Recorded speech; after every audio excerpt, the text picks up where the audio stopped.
All right, what is up, guys? Your homeboy Daniel from Tiny Studio.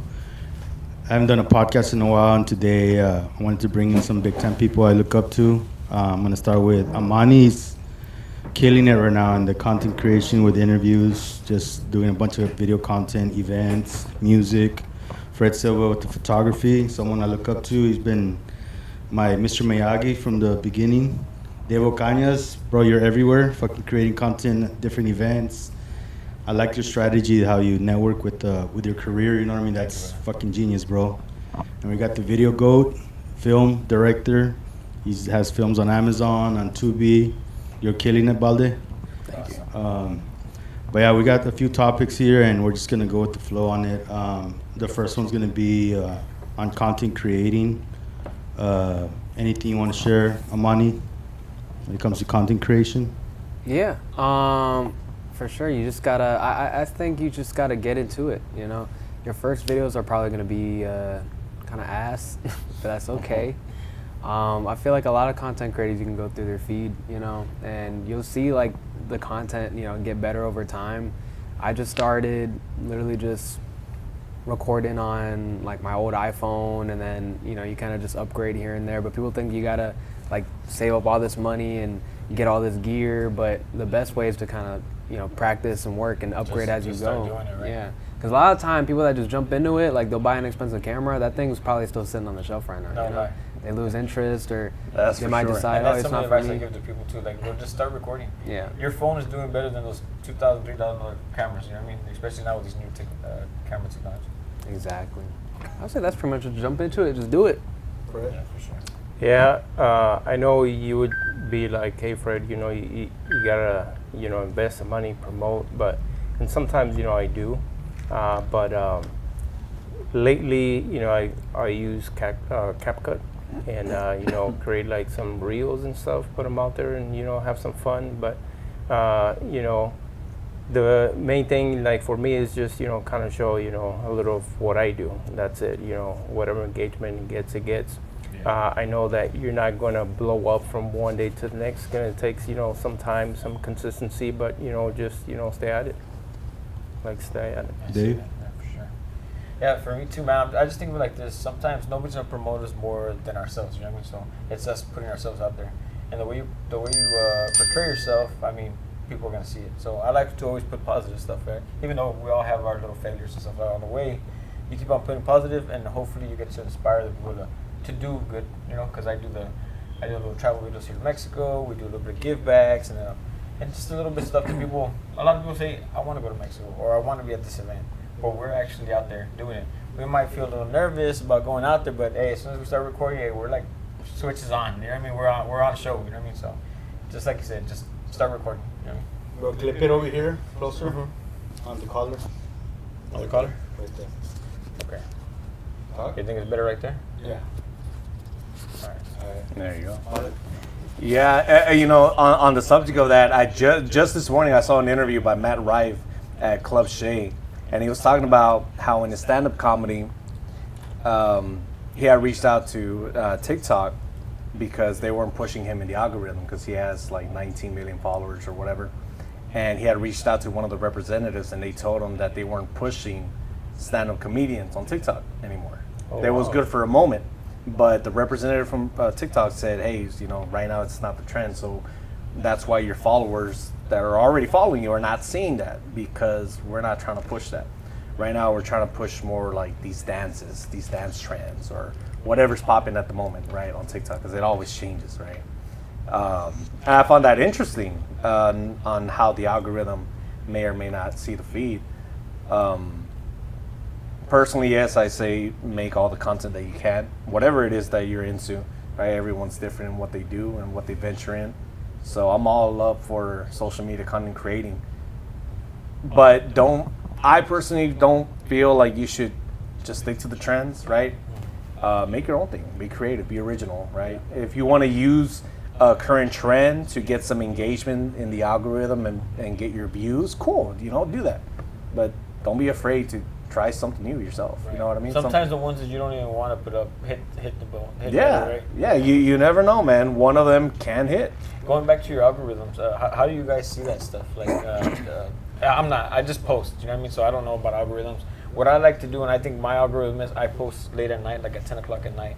Works overnight by itself when people are, and then when people wake up in the morning, you have like 10, 30 likes, and that promotes it for 8 o'clock in the morning type of deal. I know, like on mine, when I post a video or a picture, and you look at the engagement, it tells you, and it tells you like what age of people, and then it gives you like the day and the time. Like it could be a Thursday at 4 p.m., 4 to 5, when you got like most of the engagement. So it kind of tells you like, hey, if you're gonna post, maybe try and you target the busy time.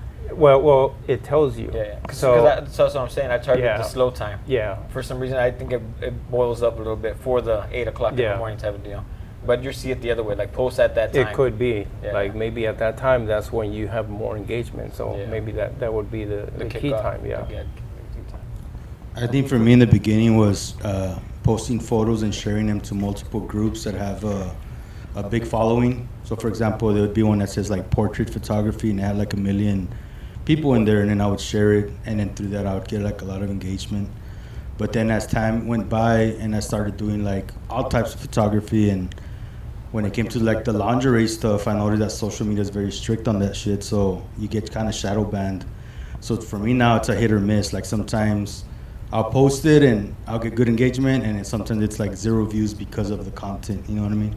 And that, especially TikTok, I guess, because they have younger crowds as well, right? Like they allow younger people to be on TikTok, so they're kind of strict on there. So that's my take on that. I'd say algorithm-wise, I like to post around like 5 or 6 p.m. when everyone's like getting off work. Everybody's on their phones, or I'll hit like around lunchtime. Those times. I think like for a video, you really got about like 3 seconds to capture somebody's attention. Make them care about the video. Did you say 3 seconds? You got about like that's 2-3 seconds. So you have like a kicker in the beginning type of deal, and then hook them. Yeah, you don't have. I mean, a lot of times like you don't have to. It's not like you have to like show something. It's more like if you can, at the bare minimum, just in the first 3 seconds, like someone needs to watch it and at least know what to expect in the video. It doesn't have to be you do something crazy in the video. So I don't know if this is what you're talking about, but in some of my videos, I'll clip that little highlighted part ahead and snap it to the front, and then start your video again. Well, that's what Hollywood does with movie trailers. That's why there's a trailer. That's when you show up like, man, they showed trailer. us the whole movie. You know what I mean? And that's what they've done. So if you haven't paid attention to that, go to YouTube and watch any of your favorite movie trailers, and you'll see that they post a quick hook, and then it starts the trailer. Trailer starts now. Yeah. Right? And they did that for the social media algorithm to make sure that they have a nice hook right off the back. So if you're scrolling, whoa, wait a minute, scroll back. And then trailer starts now. Bro, and sometimes they trick you in the film with that, because sometimes the trailer's awesome, but then the movie's like irrelevant. Yes. Well, I think if the whole movie like plot is explained in the trailer, the movie's gonna suck. If you can show the entire movie in a minute, they're like, man, where's the rest of the basic ass movie? Yeah. I remember, remember The Sopranos? Yeah. They had done like a movie of like young Tony Soprano, but the movie wasn't even like, it was just like a dab of his story, and it was more of like the rest, I guess, of the origin. A lot of people were pissed off on that. So what kind of equipment do y'all use when it comes to creating content? Depends. It depends. For me, like my go-to right now is just, I got this iPhone 17 Pro Max, and then this is my pocket. Where is it? Got these DJI Mic 3s. Nice. That's so, if I'm on the go, if I'm hitting up an event, I'm on the move doing like these quick little interviews. The audio's good, video's good enough for social media. You walk light, you're saying. You don't have too much equipment. Simple. Nah, for social media, no. Yeah. I mean, most of the time, for one, like, the bar is just HD video. Yeah. And iPhone shoots HD pretty well, or you can shoot in 4K and it'll just, downscale it. Yeah. So, the bar is not too high, but the main thing is actually, I don't even stress the camera, it's really the mics. The audio. Because, everything's, like, Instagram's compressing everything down to HD, so but the audio is what's gonna set you apart from all the other videos. I'm using mics most of the time as well. Yeah, I would recommend. I would recommend It getting kind a of like, nice. what's it called? Like drowns out the background noise. And focuses Yeah. on you, especially if you're from a distance. Because the video, like, you know, people could be scrolling at 2, 3 in the morning, you know, but if the audio is bad or sounds whack, like, they're gonna scroll, man. There's one thing that I like about y'all's videos, that y'all do that pop-up text in the bottom, so sometimes at night you can't. I start reading the text as I'm captions, watching. yeah. And I don't know you how always to do gotta that. always be using captions. Captions. Yeah. Is there something you use to make those pop out like that? Yeah, just CapCut or like. It most does of it, the it, people does I know it, use does it by CapCut. itself? It does it by itself? Yeah, they just tap a button. I mean, I have to go in. I mean, the AI is kind of not too smart, so you don't have to go there like correct Some some of the word words, spellings and things like that. But That's one thing, Matt, because Matt gives me shit sometimes, right? And I'll be like, he's like, bro, your text is real like tacky and shit. He's like, you need to go into CapCut, go under text, and then there's a section that's called text templates. So would you recommend, since I finalize on one app, should I finalize there and then send it to CapCut to do the text type deal? if you're posting on Instagram, they want you to post on their like edits app. So when you post, like, you could edit a video but still make your final changes on there, because when you post it, it'll say like made in edits. They're promoting like giving videos made from their edits app a little boost because they want people to use their I app. got you. So you do some final adjustments. I'll do final adjustments on edits and post it from there. Well, that's cool, man. But you know, nowadays the phones have that noise suppression, and it works. I've seen some videos, and like the other day at work, you know, I asked one of the guys, hey, send me the video, because you hear the video and the guy's talking, but you hear all this background noise, and nobody wants to hear that. Yeah. Right? So he sent it to me, and I suppressed the noise, send it back. I was like, wow, it does a pretty good job. That's with no mic on. With just There's a a- regular phone. Yeah. Yeah, shooting a video. Nice. Yeah. Yeah, on CapCut it does have that like noise reduction and all that. And I think you've told me too that you prefer using the software noise reduction than the actual integrated lavalier noise reduction, right? I'd say now with the Mic 3s, actually, I've been using their noise reduction like by default. But before, yeah, if you have like you know, not too expensive mics or anything, they got some software that can kind of give you the same results. Fred, as far as you, like equipment that you use to create your content, what do you? Sony. Well, my camera is Sony. It's Like, the slim ones? It gets this, or it's Yeah. big old. No, well, it depends on the lens that you use. You do- Yeah, yeah. depending on lens. But I don't do a whole lot of video. You know, it's And when you portrait. do video reels, you use what? Your My phone. Yeah. Yeah, my phone. And then I'm waiting on to get the new phone. I heard that the video quality is much better. What phone are you using? This is the Galaxy 25, Okay. and the 26 is coming out. Right. 26 Ultra. But yeah, it looks like the video is a lot. You're using know, something to better. stabilize it while you're taking pictures? I do not. I do have just a selfie stick, right? Yeah, but yeah. no, That's I don't. not. That's yeah. that probably wobbles more than anything. Yeah. The All you on Sony- Android?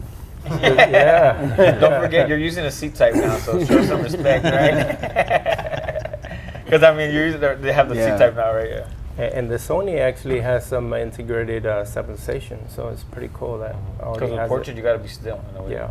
But I remember on one of your music videos that you had filmed me on with one of the crew with, I think with Arnold. You were using I believe it was a Canon, and that one has integrated stabilization, right? It was like I remember the video. I don't remember the camera. Because you know I changed that. Well, I was talking to Fred about it. I've upgraded a couple of times on it. But yeah, some of the cameras have it. Like my current camera is a Sony Alpha 1. It has active image stabilization if I film 4K, 60 frames per second. But if I want to do 120 frames to get the full, you know, slow-mo experience, it doesn't have it. Or if I'm filming in 8K, it doesn't have it either. Well, it has to be 4K 60 frames on that particular camera. So Sony, both of you guys. So Yeah, I love Sony because of the low light. I could Right. film in some of the most deep trenches in the dark, and it's real good. It's a big, small camera. That's small. It's It's a a small small little camera. camera. Yeah. It ain't like a Canon. Those Canons are huge. Yeah, no, Still smaller- still smaller it's than nothing that. like that. A fun fact. So I got hired to do commercials for Fiesta Nissan in Edinburgh at the dealership, and I was doing several commercials for them. But my introduction to them, for the purpose of the appearance, I put it on a rig. So my that little compact camera, I put that in the rig. You know, I had the big bulk battery on the back. I got the lens. I got I got the filter cap and everything. So I had this big ass fucking machine gun of a camera, solely for the purpose of looking professional. Right. Than showing up with my little mini camera. Yeah, I can see the difference. And the moment they saw it, they're like, "You got the job." He's a pro. And then you threw it to the back of the car. All right, I got you, man. yeah. So I ended up filming the first one. I did it like that all the way through. It was all handheld, whatever. Put it on the tripod, cool. After that, when I started going again and again and again for the other ones, it started getting less and less and less. And at one point, the manager's like, "Hey man, so what happens, with the big camera?" I'm like, "This is it." He's like, "What you mean this is it? This is the camera. It's just that it doesn't have all the fancy whistles now because now you need me to move a little bit more on the fly." So I'll mount it on a DJI rolling stabilizer, get my smooth shots, and yeah, that's basically it. But the fun fact was that's how I got my introduction to that gig, by showing off that I have this full massive set. My nephew has a Sony as well. I think he's got the A7 IV, shooting video, and he was shooting video at for PSJ Bears High School. And I was telling Danny the other day that he's shooting and he's running, with, as the football player is running with the ball. He's running with them, and you can see the video, and it's panning like very smooth. It's not, you don't see it all jumpy. It was pretty cool. Like, what the heck? Like, And he's he's using running. So he's using the image stabilization. He's running, and it still gets a very nice, smooth video. Yeah, it does. It does wonders. One thing I love about you guys and Matt is that you guys really appreciate like gadgets. So anytime I'm like buying something, I'm sharing it with you guys, or I'm asking you guys, "Hey, what are you like getting next?" And Dave, you're one of them that you're like, I remember when the Osmo Pocket 3 came out, you're messaging me, and I'm just like, "Fuck, bro, I want it." And then I did get it. And also what I did, because you say he's running next to him, I got a Segway. You know what I mean? So I use that to roll with people. You know what I mean? When they're walking, I'm kind of going backwards on whatever. Yeah. But I kind of like dropped it. I've been using a lot of the Osmo. What is that? Insta360. Okay. Like, you don't miss a shot with that thing. You know what I mean? And like you said, it compresses anyway. So it's for Facebook. The screen is small. You're not trying to do no Hollywood movie and stuff like that, right? So I mean, it's really, I could have it here and then go back and catch a moment that we missed that was behind the camera, if you want to call it. And I really carry it everywhere with me. You know? I love those videos that you do, bro, where you're traveling to Mexico and just giving us the feedback of like buying and getting deals over there. I'm sure if you guys have been there, you all miss it. If you haven't gone back, man, it's beautiful over there. And then it'd be I don't know if you're from Wesco, how far you've been. It's our backyard, you know what I mean? We should be able to enjoy it. Did you see that video on how I skipped the line? You know what I mean? So I go in my Segway. So you don't have to walk or go in the car lane. But when you go in a motorized electric vehicle, scooter, you're allowed to go to the front. So you just go in front of the first car and you skip through. So sometimes I have an appointment like in 20 minutes, I'm still having a beer. I'm like, all right, time to go. And I'll take off, you know what I mean? I get in line and I park for free on the 1015 type of road.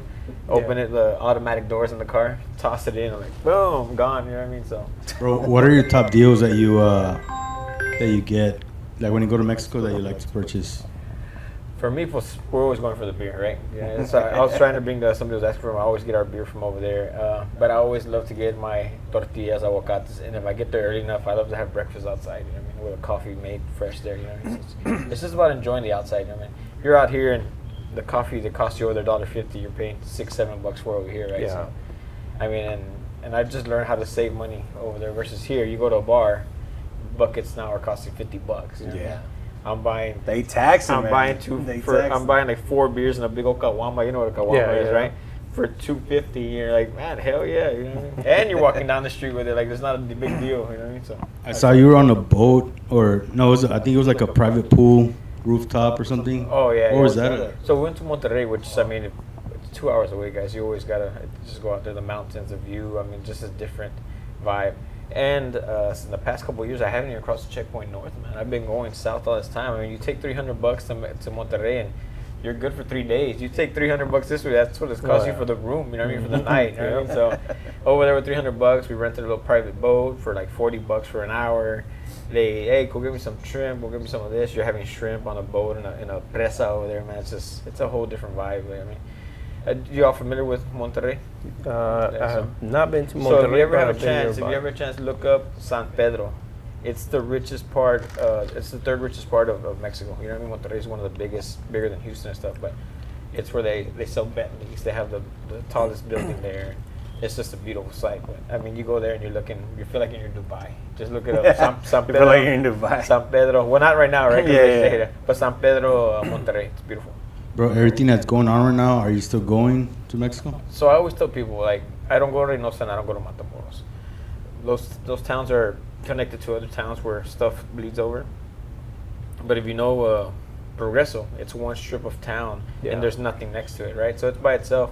And if those guys are smart with it, they don't want to hurt the American dollar going over there because they live by it. Yeah. Let one little thing happen and the town is dead. So when that incident happened a couple of weeks ago, it was a ghost town. Everybody's just standing around. There's no work and stuff. And I went because I know this town's safe. So I mean, I'll still go. All right, guys, so let's talk about AI. Amani, Okay. What you want to know about AI? it's whatever you want to share, bro. Definitely a lot of tools out there. I think what I've seen from people using AI is just, I think people are getting really lazy with it. I think people are using it as like not as a crutch, but like people could use it for a lot of great things.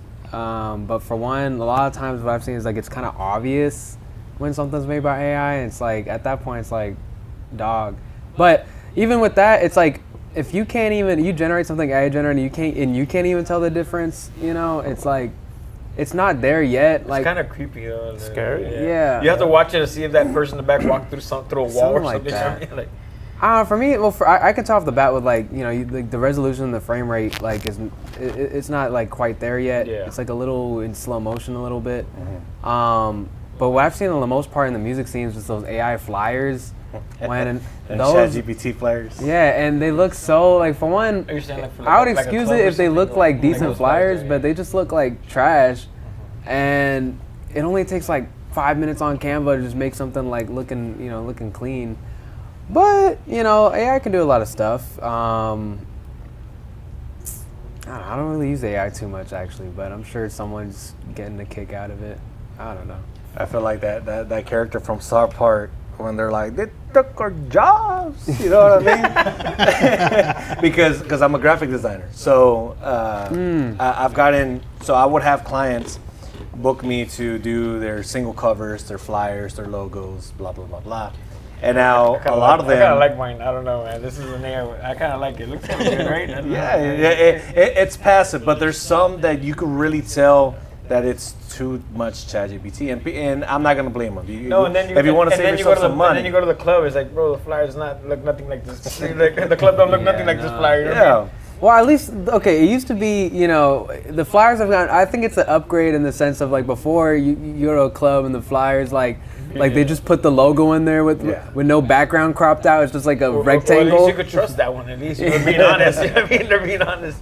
Like just have like it would be like an image and then like just like a black box with text, another like it's a bunch of squares for stuff and just look really, really unput together. But here's the funny thing with that. So again, as a graphic designer, people book me to do this. Now people are using ChatGPT because it's free and it's easier. But then those same people using it will send me their ChatGPT AI flyers and they'll be like, hey, could you change this because it misspelled this? Yeah. Or this doesn't look good. I'm like, yeah, I can do it, but I'm still going to charge you the full amount as if you were to pay me to do the thing. And that sense is when I cut hair, right? They go get their haircut somewhere else, and they're like, "Hey, man, they messed me over there. How much? I'm gonna charge you double for going somewhere else." That's the thing. I think like people are scared about like ChatGPT taking over this or that or impacting creative jobs, but it's like I'm not too scared in the sense. You brought up that example. No matter how advanced AI gets, unless the individual is upgrading, because it's still you could have ChatGPT have like all the knowledge on the planet, and ironically, the user. I don't want to call them dumb, but it relies on what you're telling them, what you're asking for, what you're prompting. People are not giving like good effective prompts. Like the prompts where you're seeing some crazy stuff that you can barely determine if it's real or not. The prompts are like 2-3 paragraphs of information that you're feeding them. Because it's narration. Yeah. Yeah. Versus make me a Good flyer luck. about Yeah, this. Good luck trying to get that. Yeah. At And you'll least for get- me, you know what I mean? So I think like as long as like I don't know, I feel like the people from what I've seen, I'm not trying to call anyone dumb or anything, but I have a lot of faith in humanity in that regard. Yeah. So it's one thing that we're now seeing more and more. So it's becoming normal. Yeah. And for like the younger generation, that's what they're learning. For us, it's new, and we're like, okay, Like you us, know, you're saying like the older people? Like the well, older people. yeah. The ones that had the Nokia. This guy's still or- young here, yeah, right? yeah, for so sure. he still got to think about what kind of information he can feed. We've been there, but I think that if you use it well, it's a good tool. I use it. You said you're a graphic designer, and I do photography, and now I know Photoshop. I can, if I want to add or take something off, I can do it manually. Where now, it's gonna do it like quick. Yeah. Like it's gonna save you a lot of time. And if you're gonna process the photos and even just like the remove tool that is just gonna remove, but it's still using AI information to kind of look at what's next and kind of block it off. And for the most part, it does a pretty good job to where you don't know, and I guarantee you that the customer, the person at the other end, has no idea that you just changed or removed or did. But it can be very helpful, and I know because I did it, so I know that hey, you know what, I did this or I changed this, but I guarantee the other person's not going to do it. Now I know there's things that are very obvious. And I try and use it to where it's still realistic and you don't know, and that's how I use it to my advantage and just to save time. One thing I love that Fred introduced me on was the whole AI with Adobe Photoshop, how it's got generate fill and now it's got like multiple engines. So if you don't like one that like it does it a certain way, you got like multiple options on removing an object or adding to generate it. fill is super Generate good fill. for removing all those extra people when you're filming a photo shoot Yeah. at a quinceañera or a wedding, and you have everybody and the grandma with their phones, but you just want to crop everybody out and just have the couple. So like actually, AI? yeah. Here's Oh, something nice. I saw. Like you crop them completely out, or their phones out of their hands type deal. No, like I crop them completely. So yeah, out. they're gone. completely Yeah, out. they're Yep. completely Nobody came to the gone. wedding. I got you. I saw the CEO of McDonald's release a video on how he uses AI. Have you seen that video? Yeah, I saw it. Bro, and I'll explain some context, but I'll just say first off, of all the ways to use AI, what he described was like one of the saddest like things I ever heard. He's like, AI is great. Now instead of taking family Christmas photos, I just have each of my family members send a photo and I ask AI to generate a family. I'm like, dude, you're using AI to generate fake family memories. Yeah. That is sad. I'll say of all the uses, do not use AI for that. Well, it Like, depends what type of family you have. Maybe he's saving a family fight or something. You know what I mean? take a photo with your family, bro. Take a photo with y'all your seen family. the burger feud? Yeah, that one was funny too. If you haven't seen it, the CEO of McDonald's, he posted a video of his new burger called the Big Arch, and he's like, I eat McDonald's every day and I'm gonna eat this burger. He said, And I'm gonna eat this product. Yeah, I'm gonna eat this product. You can't say burger. I don't think they can even call it a burger. He said, I'm gonna eat Because this it's not a product. burger. So he takes a bite, and the bite is whatever little pinch of it. Yeah. So he got criticized so bad. Because it was AI. No, it No. wasn't at all. It has nothing to do with that. Because he didn't bite it. You're Yeah, saying. no, Yeah. because he barely bit it. He's like, whatever. And he had the smallest bite ever. He got bullied on social media where he took that video down. It's no longer up. Wow. Burger King called him out, so they did. And this how you take a bite, right? Oh. And then so Wendy's the CEO joins Burger, in, and yeah. then Wendy's, and then Taco Bell, and then every other fast food chain you can think of. They're right now doing that trend, and it's what TikTok is pushing the algorithm. Going Yeah. back to the algorithm. So, of course, maybe a hashtag and stuff like that, and you doing it, it's going to push it more. Yeah. Yeah. So right now you could just say, hey, I'm the owner of this place and I'm about to eat a burger. You're going to get pushed like that by the algorithm. It just went so bad because like already like people were calling him like a robot the way he was like eating a burger, calling it a product.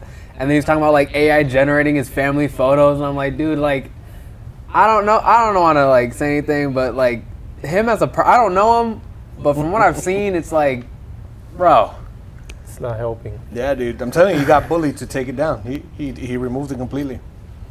Bro, so like Responding with a big bite. Right? one thing I like about ChatGPT too is like sometimes my son's already getting to an age that I can't keep up with the homework, so I'll take a picture of the questions, upload it to ChatGPT, and it'll answer it. I'm learning. And what I love is that it also explains like the answer. You know what I mean? Because that's what Like teachers. how you got there, yeah. So both of you guys are like learning 5th grade math. Yeah, for sure. Algebra. Yeah. Danny's learning all over again. That is like, No, Dad, you carry the 2. Apples. Yeah, You carry the 2, Dad. I've used it for work too, bro. Because sometimes I'll have like electrician like questions and shit, and I'm just like, fuck. I just upload that shit and. Save time, man. honestly, AI is very convenient as a tool. For different purposes, right?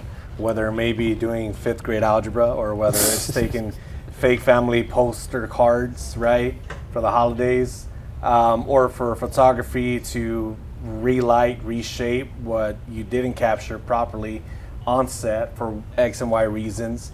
For videos, when it comes to videos, I use AI to speed up my process by cuts. So, you know, when you're filming a movie, you got the little cut, so that little sound. You could put all your clips, have AI generate it or have AI synchronize it, and it starts on that little clip from the clap. So I no longer have to like cut the frames to each one to know where they place, right? That's one way. Another thing that I use with AI for when it comes to music videos is removing people from the background, right? Because I could remove unwanted figures from there. And also relighting, right? Yeah. So yesterday I was at the beach and I filmed a music video for a client, and now I had to improv because I was expecting a beautiful sunny day, sunny weather for that type of vibe. It was super cloudy, super blue. So now I'm using AI to add fog to make it into a gloomier video to work with what's been given to me, right? And I'm gonna use AI this week when I edit it to enhance it by adding fog and making it into like a Silent Hill, depressing type of visual. Because it's a sad song, right? But just to create that image with fog and all that, make production. Yeah, exactly. It adds production value because, you know, to film in fog, right? To get it naturally Make sure there. There's no wind and all this stuff. So it'll enhance my work and add production value. Do you have a picture of that now so we could check out? No, I don't got a photo. It's in my camera, but I left it at home. I would like to add, just because I know locally there's like some, you know, there's that controversy with AI and things like that. I would just add, just because locally what's going on here in the Valley is we've been offered by some energy companies to build the data centers for those AIs, like here in our city. I know McAllen, Edinburgh, Harlingen have all been offered like over $100 million like each just to build like a center. And I'm not like against AI. I don't use it too often. I'm not like I'm not like really like too much against it either. But I will say, like, as for like a data center, we don't need one like you don't want one in your city for sure. I've seen your post and you're you stand up towards that. Yeah, I'm not saying don't use AI, but I'm saying like you don't want like Harlingen cannot handle it. So a data center is connected to AI, or AI is connected to it's what powers it pretty much. Yeah. So how's it gonna affect us if they do build one? The whole thing is, you know, there's cities that can handle it. Like San Antonio has like a few dozen. You know what I mean? They can handle that. It's more like down is here. Is it the power grid you're saying? It's the power grid, but it's also mostly the water. They consume water. Well, it's not like it consumes it. I mean, so a lot of it comes from like sewage water and things like that. But when you're already in a city where your water isn't necessarily the cleanest, we don't have as much water available, and they're not adding any infrastructure to our city. They're just draining from it and just paying us to draw from our city when we already have blackouts and things like that. They cleared I don't know what you want to say. They passed a law or passed something. The data centers are allowed to build their own power grid. Yes, that's what they want, but there's no guarantee on that. And then what's to say like they build one and then they're like, and they're demanding like I don't know, like 100 gigawatts of energy, but they only do 75, and then we're gonna have to fight them for 5 years for that extra 25. Well, at least they put some in at that point, right? Versus take Yeah. it all, right? I mean, But it's more like, 'cause I don't know how it affects us, and sometimes we're just worried about paying our bills next week. You know what I mean? So- the way I see it is like, why even take the risk when they could just build it anywhere else? We're still gonna have the access. If it was a difference for us, like if they don't have it here, then no one's gonna be able to use AI here. But what the city benefits is just it's like a AI data center versus regular data center. It's the latency. You know, you have faster connection speeds to Well, it's ChatGPT or fiber whatever. now, it is quick. But That's fast. is it worth like risking your entire city's like water supply for Does that? the valley have any? For the valleys, like Do we have any data centers? I mean, like, we're about to. we will. I think so. There's a lot of people that are against AI as well. As much as we can say that we like it or support it or whatever, there's a lot of people that don't like it. Yeah. It's the future. There's Yeah, no yeah, question. yeah. AI, Well, you ain't gonna stop it. AI is the future. It's not going to stop. We had a conversation earlier about digital and film, right? So a lot of people, hell, way before even that, when computers came into the mix or people were talking about washers, you know, people were skeptical about it. And they'll talk about the negatives, but there's always a positive. And if a negative comes, then we think of a solution for that negative. Yeah. Kind of like the data center things, but there is no stopping AI. AI will be the future of how things are done. You can either learn with it and grow with it and use it to your advantage, or just not use it, even though you use it. Everyone uses AI in their daily lives, regardless if they're against it. They're using it on their phones, they're using it on their social media, they're using it wherever you see it. Yeah. And honestly, just like how we went from film to digital and people live with that, going into AI, we will have AI actors, we will have AI films, we will have that. And there's no stopping that. There's no stopping it. Wow. There's people, and I tell people this, it's like Tesla, right? Tesla came into the market and people were against Tesla, right?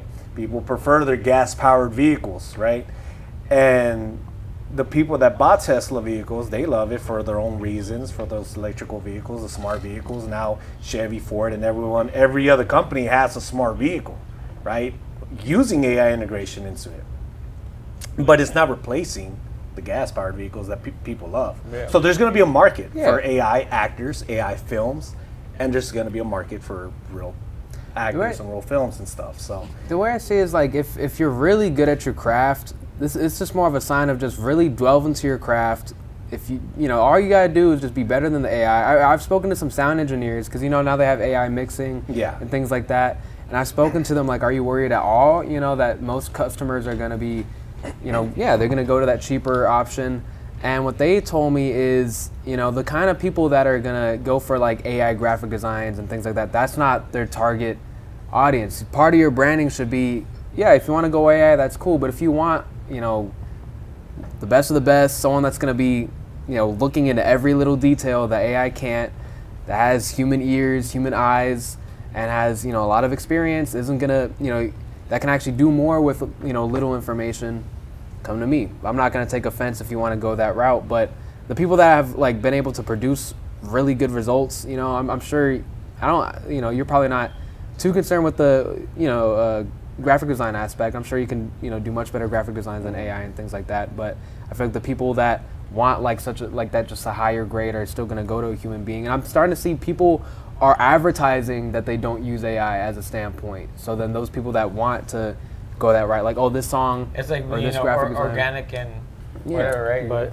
it's the exact same thing we were talking about. I was telling him back in the day, digital. I didn't believe in digital because, the quality was not the same.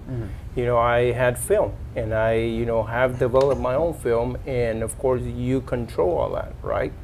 And I felt digital quality was just not there. But now, I don't know how many megapixels is your camera. It's probably 60 but mine's 24, and I think it's like around 80.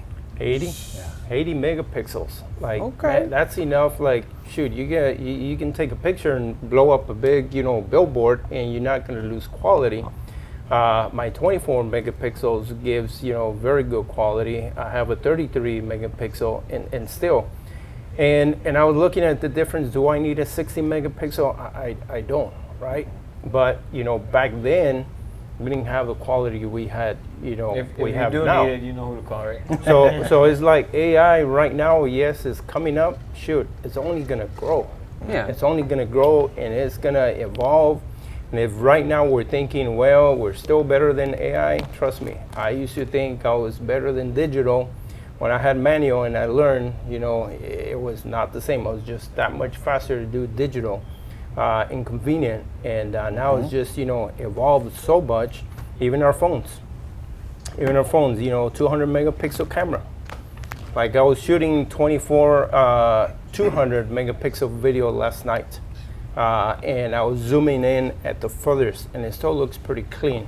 Or back then we had like a 3.5 megapixel. You can get anything, you know, back then with a regular flip phone. Yeah. But now, like, the quality is just amazing. So AI is just gonna evolve and continue to grow. So it's just how we adapt to it. I think at some point it'll be indistinguishable, but still, there's going to be a good amount of people that want that experience, you know, of getting a photo shoot done, True. having a video getting done, going to different locations. It's obviously it's going to take away from market share, you know, but I don't think we're like doomed in the sense. We'll see. I don't know. I think one thing that AI is going to help is time, right? So, and I'm going to like do different categories. When it comes to videography, when I was barely learning the videography, I'm like, what the fuck is that? La raza. That's when you know you're in the valley. You're gonna hear a lot of day. Hey, where I live, it's a racetrack and it's a car show all day. Yeah. System contest. So when it What comes to you were saying? videography, when I was learning Adobe Premiere, it's a process, right? You learn it. Then I was seeing other videographers messing with effects and all that, and I'm like, damn, how the fuck do you do that? So I saw that they're using like Adobe After Effects, and then you look into After Effects, and it's a process like to learn that, right? So when CapCut came out, I was like relieved because in my head I'm like, fuck, I'm gonna have to learn After Effects. I'm gonna have to buy like packs, because you know how there's packs for like video Yeah. that you can use to avoid using After Effects. So CapCut has helped a lot when it comes to like when I do music videos or anything in general, because it's got a bunch of presets in there. And I love that it's putting pressure on all these other apps, because now Adobe has like Firefly or something like that. And they're adding like AI now to their stuff. So on the video, like I love that. When it comes to Photoshop, there's AI like the generative fill. There's other apps that like remove like instantly, you know, blemishes, all that, you know.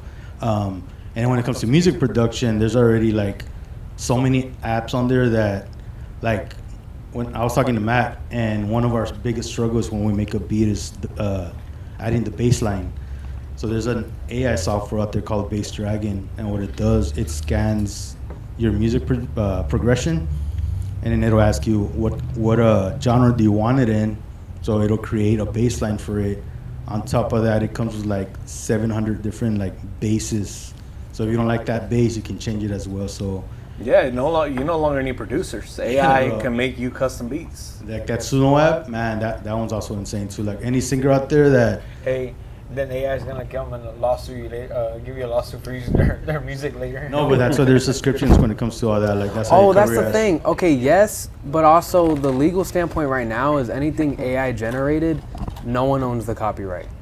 So you can make the AI beats, you know, have these AI generated flyers and logos, but you're not going, like, anybody can just, it's up for grabs. But nobody can grab that beat that No one- you're anyone- hitting. so- Let's say you're doing great with that beat, and you, hey, I'm gonna trademark that one. Can somebody grab it? Anyone No. could, I mean, because Trademark it, I it's mean. not owned by anybody in that sense. Well, yes and no. You know what I'm saying? Like, Well, your lyrics and your input, your vocals and everything, but the beat itself, So let's say you made an AI song, right? right. And I tell AI, I want that song. Remove Right. his voice, but give me that beat. It's not gonna give me the exact beat. no. So Or maybe it's I might somewhere have a somewhere. rendition of it, Yeah. but I won't have that exact one. I got you. Yeah, so there's different ways to that. But let's say this, right? And I know because I've talked to a couple producers already. You have AI make a beat. You get all the stems. You extract it to whatever editing software it is that you use. You add modifications to what AI gave you. Now it's yours and not AI. Because You altered it. you altered it. Change the pitch, Even the if it's tempo. minor little Yeah. things, now you are It's the you. full rights of it. Yes. And that's the loophole, because there's always a loophole behind everything. Doesn't matter what it is, there's always going to be a loophole to find. That's the loophole for that. I think that's the beauty, bro, because like, even though we use AI, whether it's photo, video, and audio, we add our own originality to it. You know what I mean? So it's what separates it from like just being a, like AI thing. You know, like there's that song called "I Run, I Run." It's an AI song. So the guy, he uploaded it to TikTok. It freaking blew, and then he distributed it. A couple of months later, Spotify removes it because he's like, they said it's not a human, it's AI. Yep. So now the agreement is you can upload AI stuff, but you have to put your own input to it as well. It can't just be like a full AI. I have a buddy of mine who has 4 AI artists, and he uses I don't know if it's United Masters or DistroKid, one of those. I don't know which one, but he uses either one to distribute. And he was showing me his stubs. He's making more money off of those songs than actual artists that I'm currently filming for. Yeah. Like those Spotify numbers, those Apple Music numbers, now they're running up. You think that algorithms support AI and are pushing them more? That could be that they're getting more views like that. But here's the thing, because so when you upload a song with DistroKid or United Masters, you will be asked, is this AI or not? You can lie. Yeah. They're not gonna know, right? And There's not a way. They have tools that'll try to pick up on it, but if you're good at producing or mixing or whatever it is that you do, you can get away with it. There's always a loophole with that. So my client, from those 4 artists, he's making more money than these clients I'm actually filming for. Those songs actually have more views, more engagement, and all of that, and they're fake. Yeah. But he's not reporting it as AI. So Because if you think can't about get it, taken down. before AI, there were sample packs. Yeah. And that's what AI is. It's pretty much, instead of you manually looking for the Yeah, that's sample a valid packs, point. it's scanning whatever you're doing, or it's requesting, like it's granting your request, whatever you want. You know what I mean? Instead of you having to like go through a sample library, go buy a sample pack, you just tell it, I want this genre and this style, and it does it like quick. Yeah. So I got a question, right? And I told Danny, we're here together. How can we help each other do what we do? You know what I mean? Like, what can I do for you guys that you can do for me, as we're all trying to grow a little bit? You know what I mean? So like, what can we do? I think we all have different roles, and like we're all busy with life, but I know once in a while we can all invest on something that we're passionate about, that we can right now like talk about, brainstorm it, and I don't know, maybe do something once. So you're saying you Once in a while. do video recording, right? Yeah. Versus you do more of interviews. Yeah. Right, more like that, and then More you're like doing street you're stuff, doing more photography. TikTok, viral Yeah, trend, I mean, whatever. So maybe we should do something where we do a little more of a social life, right? And walk around and then we could do something through his vision as recording, and then you'll be photographing the event or something like that. You know what I mean? I think that would be cool, just to block off some time. Because I mean, we get together now, but we never really get to show us our skills. You know what I mean? Because I always love to check out. So one thing I want to throw out there is Baldemar does a lot of film, and we had done an interview a while back, and I had a few friends that were each one individually interviewing the actors on the episode. So that's something we can bring in the actors, and everybody chooses the actor. I mean, now that you say that, I do. So I don't promote none of my barbering.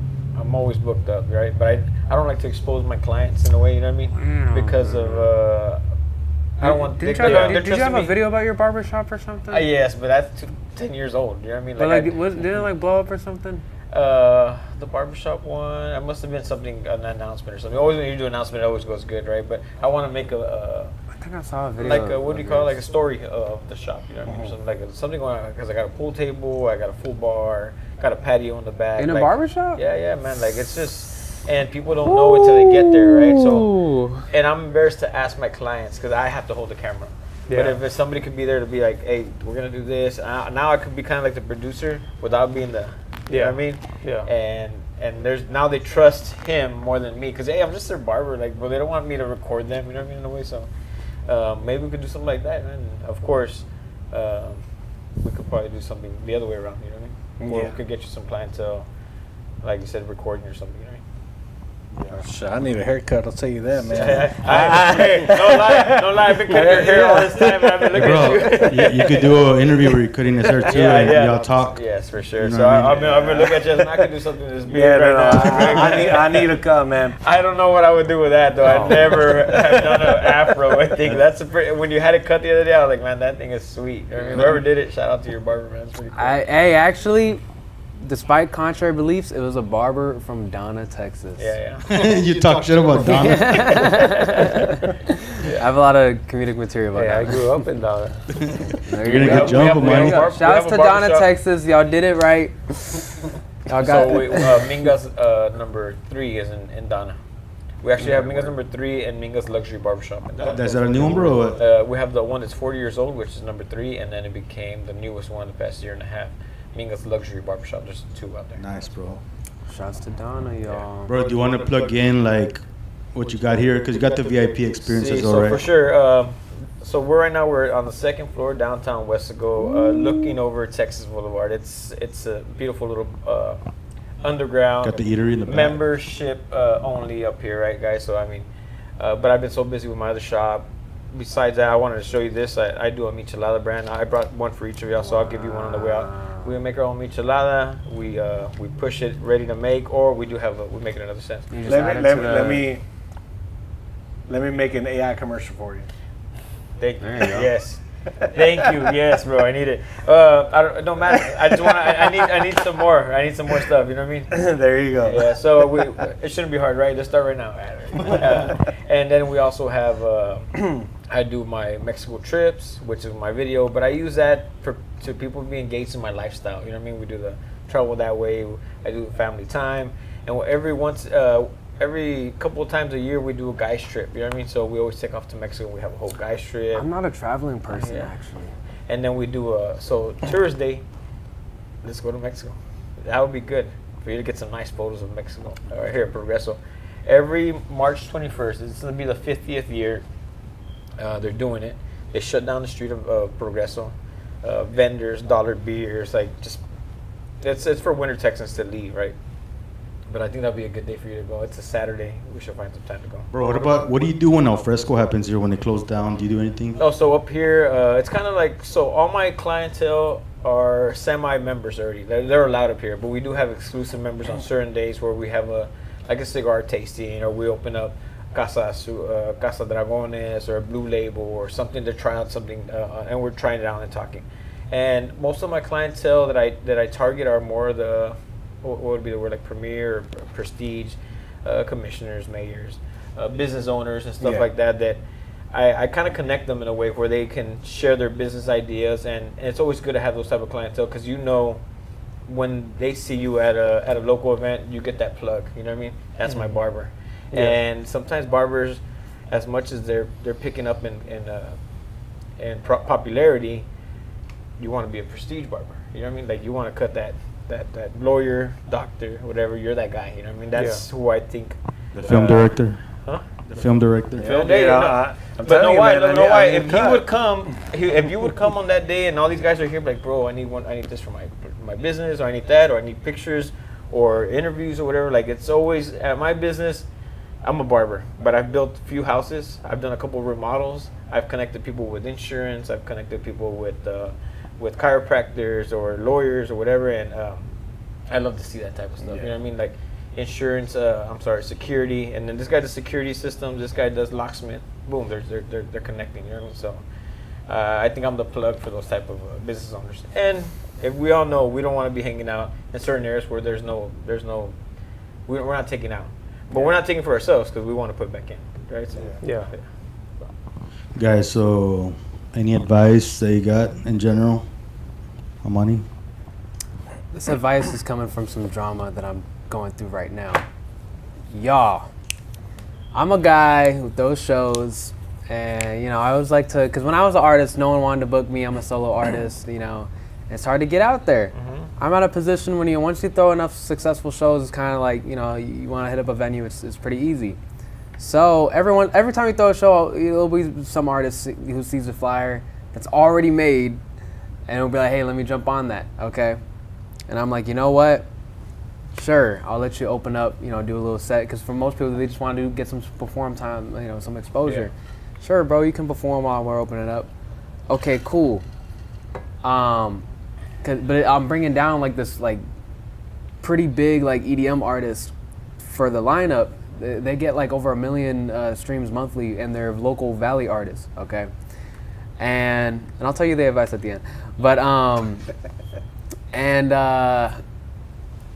so I was like, hey, and they're like, well, is that artist cool with it? And I was like, yeah, I'm sure they will. Just let me talk to him. Like, don't worry about it. But like, don't talk to him because I don't know who you are. Right. All right. Don't annoy them so fast. So then I'm like, I got it. Like, don't worry about it. Okay. That artist reaches out to me and the venue owner, asking like, yo, who's this guy? So this whole time when I was like, hey, give me some time to reach out, this bro proceeds to contact the venue owner and them and drop the ball like egregiously to the point where they're like, yeah, we don't want him like at all. All he had to do was just chill. Yes. What they did was I don't know why you would do this, but for one, when you're throwing a show, like throwing shows are so stressful, like any kind of like BS, you're just like, you're so done with it. He proceeds to like tell them like his advice for how the show should be ran, and just nitpicking all these little details and for the flyer and this and that, where they're just like, okay, well, like, who is this guy? And he's like, oh, well, like Amani said I could perform. And I'm like, bro, like, why would you start off on such a bad foot? I was just gonna be like, hey, this is the guy that wants to perform. Let's give him a shot. Don't do that. If I put you on a lineup, do not mess it up for yourself. Do not mess it up. Why would you risk that? So now not only do they like, because it would have just been like, hey, you know what, they'll let them on the show, just because like they're cool with me.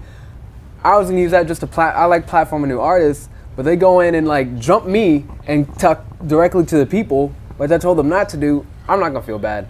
Don't do that. Okay, it's okay if someone's throwing a show, you can hit up the venue owner, hit up the promoter, shoot your shot.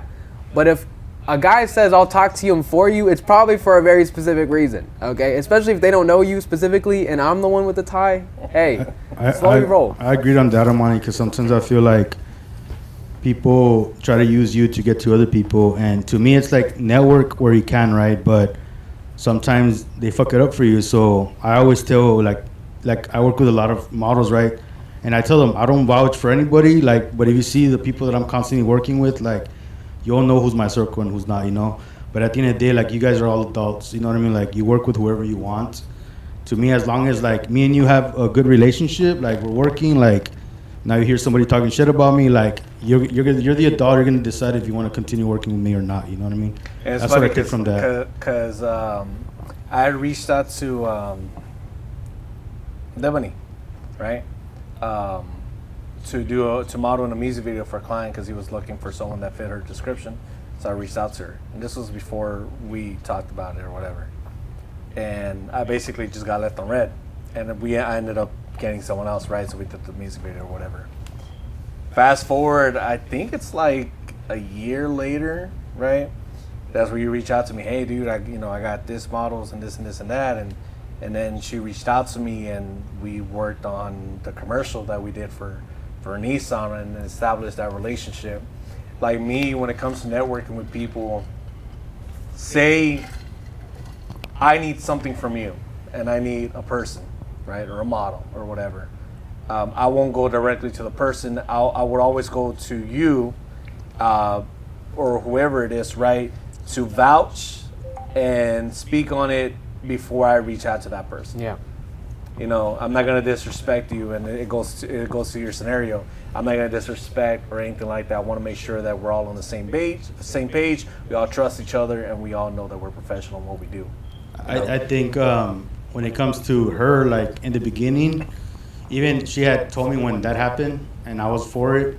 But at that time, we were like working with other people, and it was kind of like there's a lot of rules.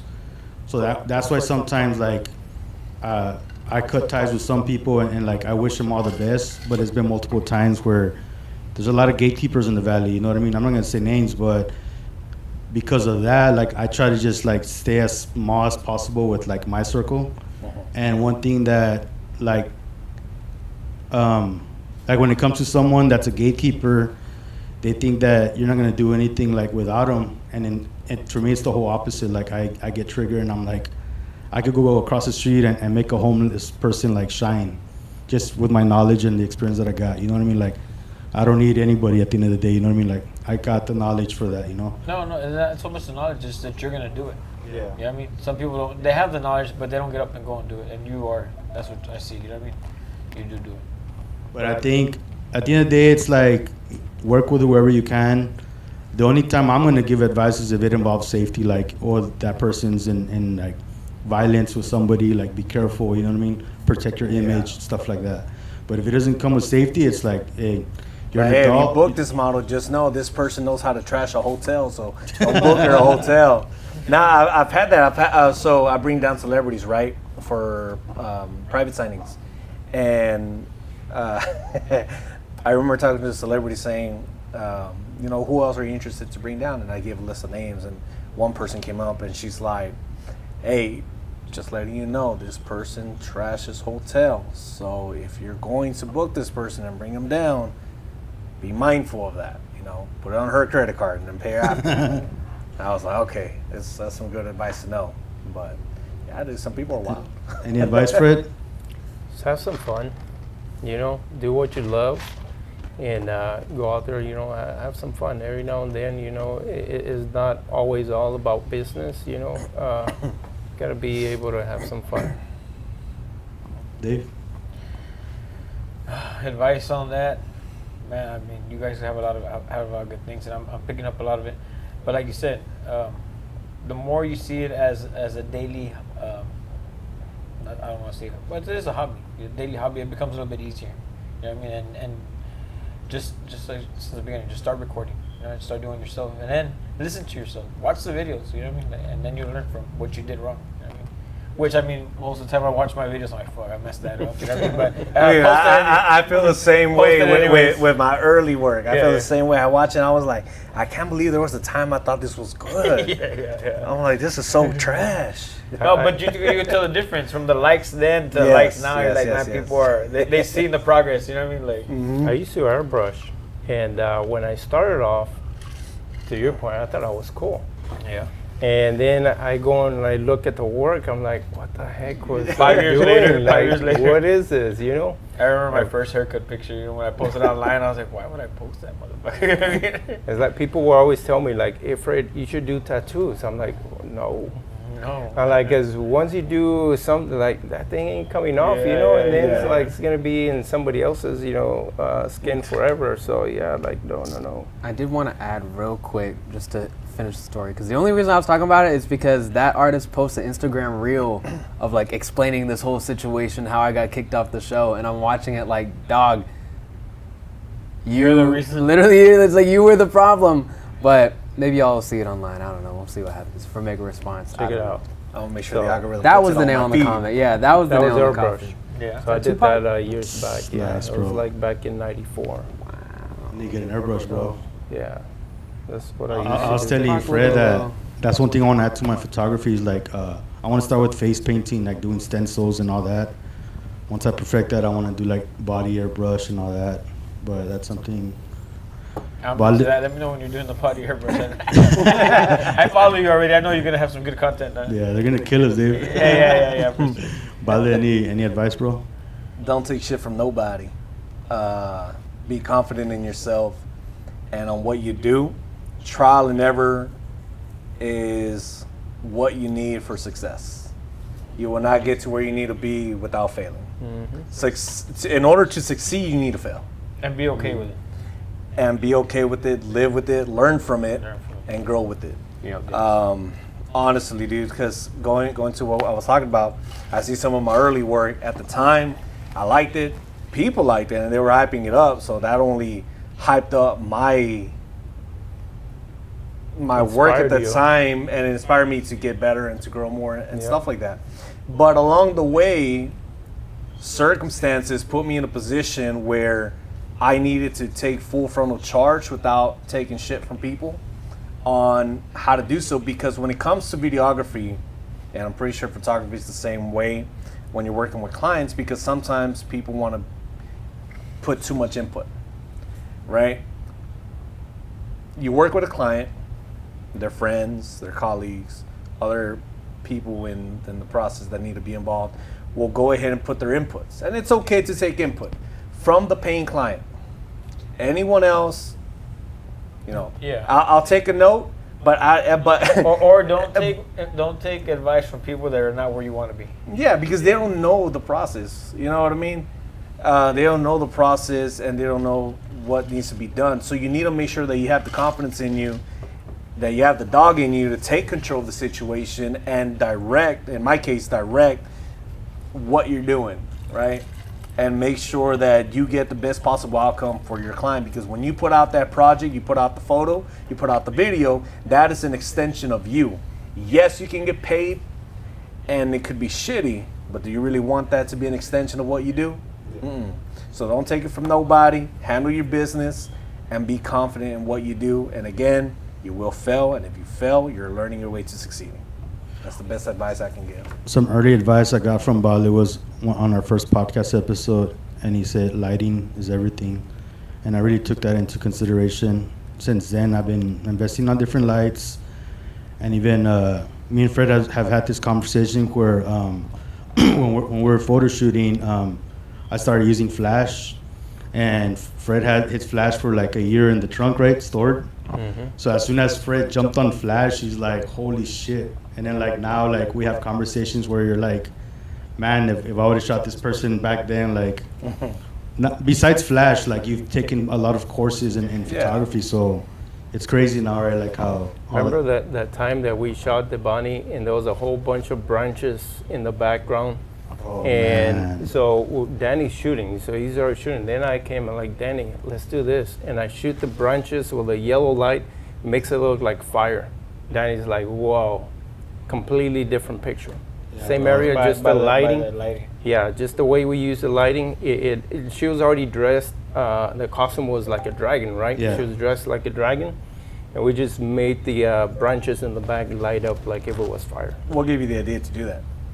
I took a course on lighting, and there's this guy. His name is Jay, He's a and beast. he's amazing with lighting. So he's creative. So it's not just about lighting and just light up, but how are you gonna compose? Right. The picture using the lighting or different lights.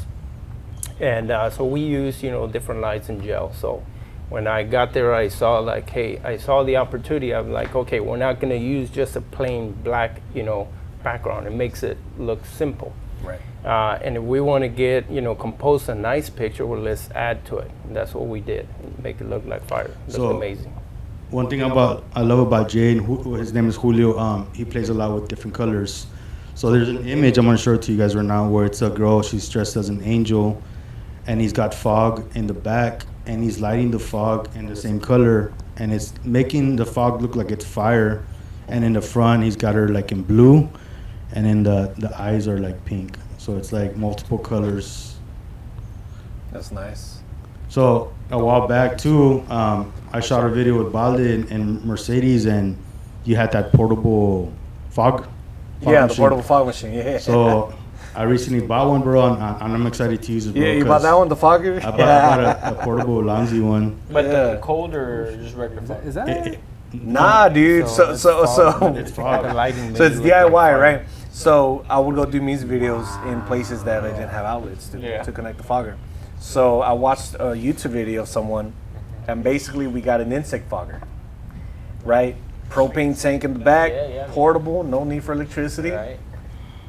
Put baby oil in it, without Diddy. Just put baby oil. Diddy came out. Put baby oil in the machine. Use that as your fogger. You So get that works. thick white smoke. It works. I have one. You need to try I got a it couple then. gallons I could probably use.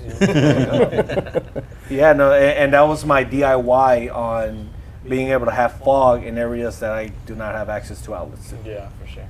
Interesting. All right, guys. Final question. Any projects y'all want to plug? Any events? I know you got a few of them, so plug away, bro. March 20th, we do have that show that I'm talking about at the Luna Sky Lounge. Pull up. It's going to be an all-female lineup of artists. which is gonna be the first that I've done in a minute because there's a lot of female artists, they don't get a lot of shine. So I decided to do a full, well, not me, but the headliner, she's a female artist. She was like, you know what? Actually, let's do a whole female artist lineup of, and so that's what we went with. March 21st? Nah, there's another one coming up. I'm doing stand-up comedy at Comic-Con, South Texas Comic-Con. And I'm also doing stand-up comedy on March 14th at Red Barn Hemp Dispensary. So go check me out. It's going to be early in the day. Yeah. Fred, any upcoming projects for Upcoming, I don't have any planned. I just did, I wanted to do a photo shoot with Brooklyn. We had, talked about, had mentioned to you. Brooklyn? And yeah, so I just did that. From the film? Yeah. Oh, okay. So I just did a photo shoot, with her like amazing, bro. You 2 tore it weeks up. ago. And then I did one in Houston this past Thursday that I was looking forward to. So that one, she actually just posted those pictures today. Those look pretty good. So we'll see what's next. Awesome. Dave? So, not my events, but something that I do have on my calendar. March 21st, the 50th annual Tourist Day in Mexico. I take the day off, and we all made shirts. We're going to be out there enjoying the day. So, I mean, if you guys are not doing nothing, that's the perfect day to go out there. It happens only once a year. And then the 28th, here downtown, Onion Fest. They shut the street down. We'll be here enjoying the day too. So if you are watching here, you get a free pass to come up here and check it out. We usually have bottles for the whole day. We have enough bottles to kill a little cow, if you want to say it. I mean, so come on by, get a free shot. Come in. Maybe Danny, you can join us too, man. Come out here, and we could do a little bit of content that day, up and down with some of these guys. You know what I mean? That's to come. Me and my wife and my son, I always bring them to all the events that they have here. Well, every Fresco? time they have it. So do you ever see us up here at night? Well, no. Well, usually we try to come early, I guess, when it starts. See. So Yeah, so the sun's hitting now, so we have them closed. Yeah, Yeah. the sun hides, we'll raise them up. Yeah. Lights are going. We got DJ going on here and stuff like that. So I mean, shout out to DJ Flashback. I know I said Mexico, so shout out to my sponsor, Careta Bar out there in Mexico. Make sure you hit them up. And yeah, we should do some stuff together here. Yeah, man. Balde, you got anything? Yeah. If you haven't seen it already, man, training begins next week. Fuck him up, dog. Fuck him up. Training begins next week. Is that real? Is that real? Balde versus Bronco. That's not real, man. Okay, cool. I ended up using ChatGPT. So when I saw that thing, we have knew some that, material we knew that, about we knew that Bronco. fight was a joke, right? Like it looks like a joke, right? So when they kicked the other guy out because he didn't make weight, I'm like, bro, it's supposed to be a fucking toe-to-toe fight. Like, come on, Yeah, like that, when they he's kicked too him heavy. out. All right, he has the upper hand. The other guy doesn't care. Let him kick his ass. Sanction for what? What do they call those things? The exhibition fights. Like, no mames, man. Like, I thought it was gonna be a tough man fight. Yeah, that's I just ended up putting that as a meme on there. I use ChatGPT to just Yeah, put myself on there. a lot of people are doing it too, man. But Yeah. I think I'll fuck up Bronco, man. I mean, I respect him, but he is a little asshole, man. You know what I mean? Somebody needs to kick his ass. I was hoping it was that guy. You know what I mean? I have some man. jokes about Bronco, actually. I No? taught the open mics. Why did they kick him out of Comic-Con? That's what I want to know. That would have been a good one.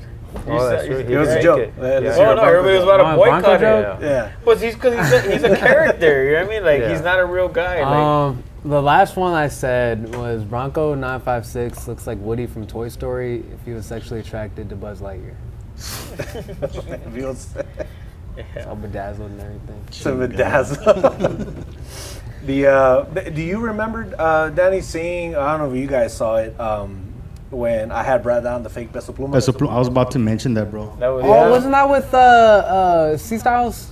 Yeah, with C Styles. Okay, yeah. yeah. So I ended up bringing him down. I reached out to C Styles because I was like, "Hey, dude, so I have this idea." Where'd you put him at the mall? Is that one? Yeah, at the McAllen Mall. Yeah. La Plaza? I was just talking about that, actually. I was there a couple of days ago. So I had a buddy of mine that was doing a Barber Fest in Brownsville, and Armando? Armando, yeah. for sure. So I was talking to Armando, and we were like, "Well, what can we do to get some engagement, right? Just, build some hype and stuff." And I was like, "Well, I saw this dude, and I reached out to him. He's taxing X amount. Cool, sounds good. Maybe get another investor involved." I reached out to C Styles, talked to C Styles, and I was like, "Hey, bro, check it out. You want to make some quick money? I know you're about your content, and I know Styles. He'll make a shit ton of money from the views, right?" So I pitched it to him. Boom, we all collabed. So I filmed the whole thing. I got the crew, bro. We planned this out as good as we could. I had shout out to Freddie Honda, popular owner. He did the tattoos on him to try to make him look as real as possible. Armando got some Cuban link chain to give him that swag. He had the Peso Pluma jacket on.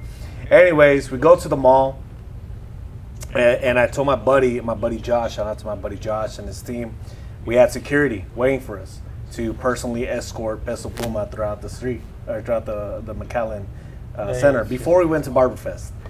And McAllen PD is there taking photos with them, the security, everybody in the ground was taking photos. We walk in, right, and it's kind of slow, right? It's kind of slow.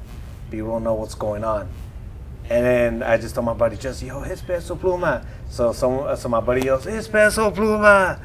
And then immediately everybody turned into the Dawn of the Dead zombies at the mall. And, and we were crowded. So you can watch the video on YouTube. Yeah. It's like at 250,000 views right now. And we shut that down. It got so crowded to the point that Foot Locker had to close the shop because we were in there and there was too many people. So they were like, no, you guys had to wait outside. So they got robbed by it was so packed that they were stealing shit while they all were in there. Yeah, man. He was saying, right? It's like so packed. Peso Pluma, everybody's over here like, So he went, and I was filming everything on my camera. They told me that I couldn't use professional camera equipment, that I needed to use my phone, so I had to film everything on my phone. Why? Because it was gonna draw too much attraction seeing people with camera. They weren't expecting what happened. They wanted to prevent what happened. Who's they? The owner. The owner of the mall, or the manager, whoever runs the building. Oh, but you got permission first? We reached out ahead of time. Okay. To let them know, hey, we have a celebrity coming. We need security. And the stunt double of the celebrity. The stunt double of the celebrity. It was a big prank that I just decided to do, and we planned it ahead of time. That's why McAllen PD was there. We had real security. We had real police. And now you probably would have been kicked out faster than you were allowed to. Yeah, so we did it ahead of time, and boom. It was even Bronco has a stunt double too. Have you seen the new Bronco? I did see that there's another imitation of the imitation. Yeah, for sure. Yeah. It's kind of like these kids that are watching. Remember YouTube? Like us, we're growing up. Maybe me and you, right? Or at our age, but we wanted to play with the toys. But now you see these kids are watching YouTube of kids play with toys. Yeah. Well, how would you think we would feel growing up, us watching somebody play with toys, man? We were fucking sad, man. So anyways, then that's true. That is true.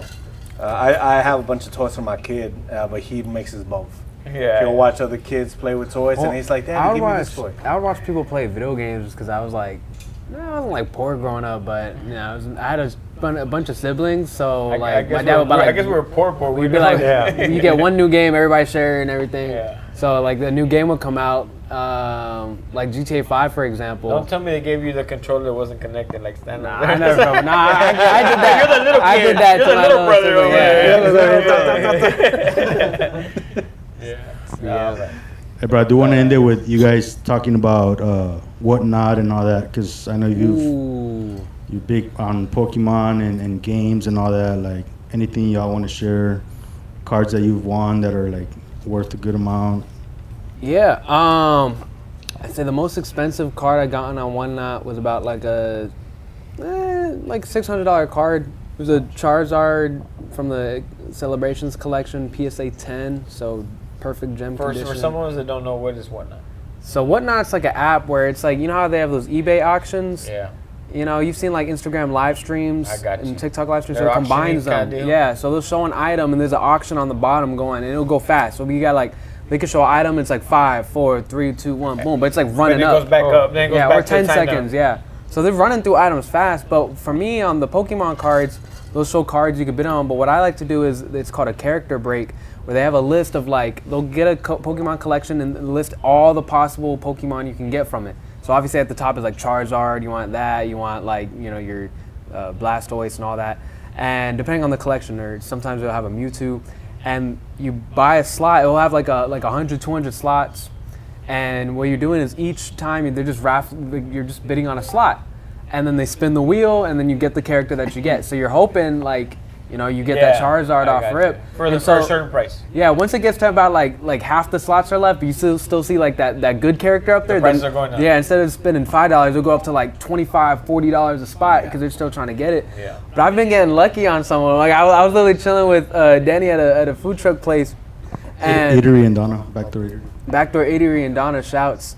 In Shout Donna, out to Donna. Texas. Shout out to Yeah. Matt Mario. That's the second shout out. Not all You bad, might like yeah. Donna, You got some you might gems. like No, I went to Moran's Pizza actually in Donna. They got the taco pizza. Third I would recommend. shout out. Yeah, I would recommend. But I'm like, watch this. I got some good luck, and I bid on a spot. It was like $14 spins, and I get a Mewtwo. But not only do you have to get this character, but then when they open the packs, you have to actually get the card. But you get all of that card that they pull from. They'll open like 100 packs. Yeah. So every Mewtwo that you get or Charizard, then you get that one. And I didn't really get any Mewtwo's until they also were opening up some slabs. So if you pay $14 and you got a Mewtwo and no Mewtwo comes out, you still lose the $14. Is that what you're saying? They give you like bulk or like a bunch of like Yeah, yeah, random yeah. cards. Okay. But I didn't get any from the cards, but then they're opening like these boxes of slabs. And there was like 5 boxes, and every time for this one channel, it's called Pokeswish. One box always has what they call the grail or the case hit is what they call it. Where this is like the ultimate, like more valuable than all the other ones. It's like a usually good one. So they open it, doom, boom, nothing hits, nothing. The last one, they're like, this is the case hit. Open it, it's a Mewtwo PSA 10. It's him charging up an energy ball at Charizard. So you have Mewtwo and Charizard on the same card. It's like the card's about like $300-400. So got lucky on that one, and it's just adding to the collection. And those were both like within like the same like 24 hours. And also, Matt Mario's son, you got some cards from some of those packs, right? I think so. At PokeFest, you had one. Oh, from his son. Yeah, I go there and I open a pack, and I get this. I pull like a $200 card. It's a Gardevoir, and I'm like, dang, everyone's all psyched out. And then I'm like, you know what? Let me buy another one. Pull the same $200 card. He was like, oh my gosh. So it was a good day. They're still being graded Let me actually. ask you this. So we know these cards get expensive. Yeah. You said it's $600, but we seen that guy wearing that multi-million-dollar one of the Logan Paul. So okay, now let's say shit goes bad. The world fucking gets crashing. Is that card gonna be worth $1 million? Like, are we gonna use that for gas money in the future? You know what I'm saying? Like, that's what I'm thinking. Like, is it gonna be worth like gold? An item is worth what someone is willing to pay. Yeah. I'm sure someone's willing to pay, even if the market crashes. Someone's gonna Like, still can pay. that card go from $1 million to $0? That's Well, what I'm saying. You it's know what also the reason why that card's 16 million is So because does it's that like card go down? Has it gone down? It's because it's only that a card was limited. originally $1 million, went to $3 million, and is now at Now 16 it's valued million. because of you want. But it's also like the case, it's like encased in gold and gems and stuff like But that. you get me, right? Like, Yeah. why would I want to buy that versus gold? Like, why can't I buy $16 million in gold versus Because the the Charizard quantity card? is a certain quantity. Well, it's because that's the only that specific Pokemon card at that grade. But do you there's think only that like you think the 3 in United the States is world. gonna be like, let me have the $16 million in gold, or no, I want that fucking Charizard card to collect? And But It's that's like a the thing. it's like a It rarity goes thing. down to having a buyer. yeah, Yeah, You that's know, true. so with Pokemon, we're in the 30th anniversary. This year is the 30th anniversary of Pokemon. And I'm a seller. I sell on the platform Whatnot. Okay. I have a second business aside from all this, and that's selling collectibles. I sell Funko Pops. I bring down celebrities to do signing events. I sell Pokemon cards, graded Pokemon cards. I sell video games, vintage, nostalgic stuff. yeah. And the company's called Skull Bunny. My LLC is Skull Bunny. That's the name of the brand. And on the platform, there's cars that I've sold for 1,000. There's cars that I've sold for a couple hundred. And the market moves similarly, just like crypto does or stocks. Right now, this I know card you could wanna be finish up. 500. we got a minute and a half. That's right. Okay, real quick. Now that you're plugging in vintage, and I see your jacket's pretty cool, and I saw you do vintage. I love vintage. So my homeboy downstairs is Jersey Boy Vintage. He sells a lot of vintage clothing, so if you want to check him out, it's right I here thrift a downstairs. lot. Yeah. Okay. Hey guys, well, thank you for coming through. I know I'm limited here, but an hour and a half is a good episode, guys, and I'm pretty sure we're gonna do another one. Good so luck on editing that. yeah, no, I'm gonna love it, bro. It was interesting. You guys were we'll take nonstop. care of it. Yeah, you'll be good. Yeah, bro. Yeah, 'cause I don't want to lose you for 3 days, man. We'll leave you out here, man. But much love, guys, and I'm looking forward to future content with all of you guys. Thank you for coming through today. Blessings. All right.